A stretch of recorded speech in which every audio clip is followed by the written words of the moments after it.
Алланың құдіреті уажипке де мұстахилға да байланысты емес. Бұл деген сөз Аллах Тағаланың өзі заты камал. Аллах Тағалаға еш нәрсенің керегі жоқ. Аллах Тағала әлемді жаратқанда өзіне бір нәрсе керек болған үшін жаратқан жоқ. Алланың заты камал.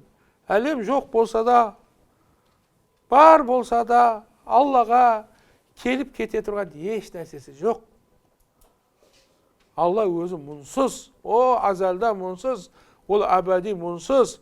Құдайға шүкір бізді жаратып қойыпты, алхамдулилля. Сол хадисте келеді, бүкіл адамдардың барлығы бір тақуа адам, пайғамбар Мұхаммад алейхиссалам сияқты жаңа Аллаға құлшылық қылса, Аллах Тағаланың мүлкіне еш нәрсе қосылмайды, пайда бермейді. Барлығы күнәһар болып, Абу Лахаб сияқты, Абу Жахл сияқты күнәһар болып, Фирауын сияқты. Аллаға ешқандай зияны жоқ оның.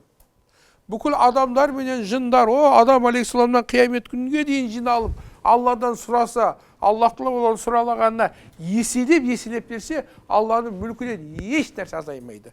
Мұхитқа инені салып шықсаң, ешқандай суды алмайды ғой ине. Сол сияқты Алланың мүлкінен еш нәрсе азаймайды.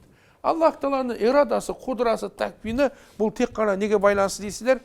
Жаратылысқа байланысты, жайыз нәрсеге байланысты. Мынау жерде басты ауыртатын нәрсе Мұғтазили айтады, ирадасы мен құдрасы уажипке де байланысты дейді. Міне бұл жерде бар ғой, үлкен бір соқтығыстар бастырады бауырларым. Бұны айтып атқан нәрсе. Ал мыналарының басы жетпейді оның. Мынау не айтып атсын түсінбейді мынау. Әзір тартысып жатқан жамағат бар ғой. Бұл тыңдағысы келмейді сендер. Не айтып атсыңдар бұл жаңағы. Оған аршын үстінде отыр, келет, кетет, бол.